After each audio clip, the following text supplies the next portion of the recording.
ప్రభునామానికి మహిమ కలుగునుగా. మీ అందరికీ నా హృదయపూర్వక వందనాలండి. బాగున్నారు కదా మీ అందరు? చూడండి, ఉదయకాలమే లేచి ప్రభువుతో ఎవరైతే మాట్లాడతారో వారు దేవుని స్వరాన్ని వినగలరు. దేవుడు వారితో మాట్లాడి ఆ రోజు నీకు ఏ ఇబ్బంది కలగబోతా ఉందో, ఏ శోధన రాబోతా ఉందో, సంభవింపబో సంగతులన్నీ నీకు తెలియజేస్తాయి.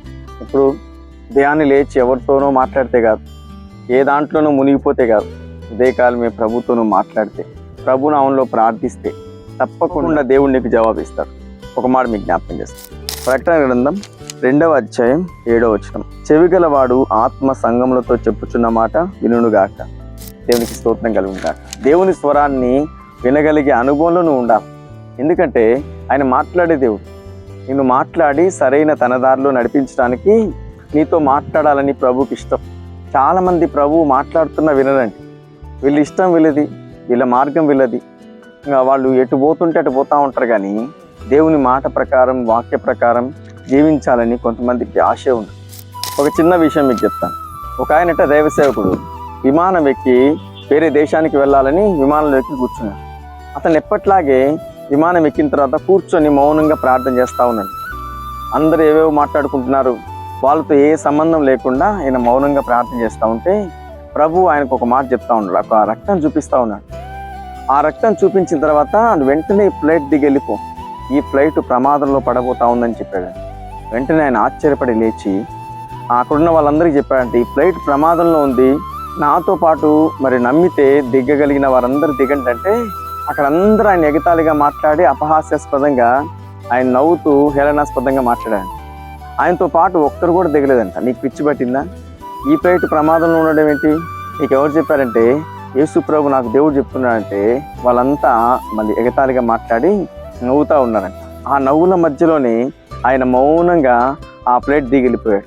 కానీ కొద్ది నిమిషాల్లో ఒక ఫోన్ కాల్ వచ్చింది. నువ్వు దిగిన విమానం యాక్సిడెంట్ అయింది, అందరూ చనిపోయారు.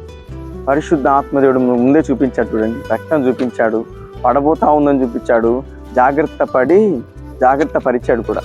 ఈరోజు నీ జీవితంలో ఎన్నో అపాయాలు నీకు చుట్టుకొని ఉండొచ్చు, ఎన్నో సమస్యలు నీ చుట్టూ తిరుగుతూ ఉండొచ్చు, శత్రువుల సమూహం నీకు మరి అపాయం కలిగించాలని ఊరి ఒడ్డి ఉండొచ్చు.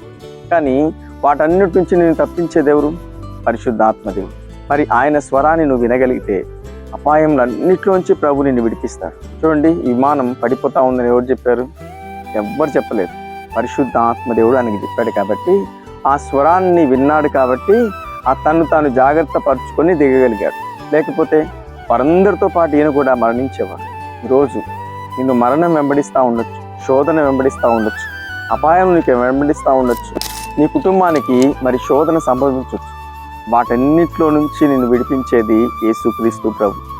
పరిశుద్ధ ఆత్మదేవుడు నిన్ను చెప్పి నీతో మాట్లాడి నిన్ను తప్పించడానికి సిద్ధంగా ఉన్నాడు. అయితే నువ్వు వినడానికి సిద్ధంగా ఉన్నావా? చాలామంది వినరండి. ఆయన ఒకటి చెప్తా ఉంటే వీళ్ళు ఒకటి చేస్తూ ఉంటారు. కానీ పరిశుద్ధ ఆత్మదేవుని స్వరాన్ని ఎప్పుడైతే వింటావో, ఆయన మాట ప్రకారం జీవిస్తావో, ఆయన వాక్యానుసారంగా నడుస్తావో, ప్రతి ఊరిలో నుంచి, ప్రతి బంధకంలో నుంచి, ప్రతి శ్రమలో నుంచి నీవు ఆరాధిస్తున్న దేవుడు నిన్ను రక్షించేది, నిన్ను కాపాడేది. దేవుని మాట వినడానికి సిద్ధంగా ఉండు. తప్పకుండా ప్రభు నీతో మాట్లాడతాడు, తప్పిస్తాడు. అతి కృప ప్రభు మీ అందరికి అనుగ్రహించి నడిపించుగాక. ఆమేన్. అందరి కోసం ఒక చిన్న ప్రార్థన చేస్తాం. మహోన్నతుడానికి స్తోత్రములు. మాటలుంటున్న ప్రతి బిడ్డలు నీ స్వరాన్ని ఎవరైతే వింటారో వారు ప్రతి సమస్యలో నుంచి విడిపించబడతారు, ప్రతి శోధనలోంచి విడిపించబడతారు.